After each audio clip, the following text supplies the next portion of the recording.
আজকে আমি আমার শসা চারার মধ্যে দ্বিতীয়বার কি মেডিসিন স্প্রে করলাম এবং কি কারণে স্প্রে করলাম সেই বিষয়ে আলোচনা করব। তো এই চারাগুলি বয়স হচ্ছে 22 দিন। আমি মাত্র দ্বিতীয়বার আজকে স্প্রে করলাম। তো সাদামাছি এবং হচ্ছে আপনার মাকড়ের জন্য আজকে 2টা মেডিসিন স্প্রে করলাম, সাথে কোনো প্রকার কীটনাশক দেই নাই।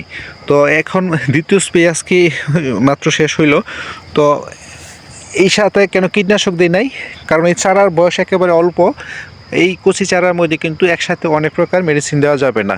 তো আমি কিন্তু এখনও পর্যন্ত কোনো প্রকার বীজ সাথে দিই নাই, শুধু ছত্রাক এবং মাকড়নাশক আর হচ্ছে সাদামাছি আজকে দিলাম। আমি আগে দিয়েছিলাম প্রথমবার শুধু আপনার ম্যানসার হিসাবে ছত্রাকের জন্য, আর আজকে সাদামাছির জন্য দিয়েছি তুনরা।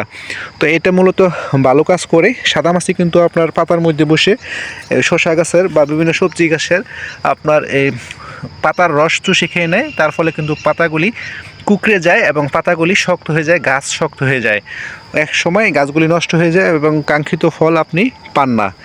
আর দ্বিতীয়ত হচ্ছে মাকড়ের একটি সমস্যা থাকে শসা গাছে।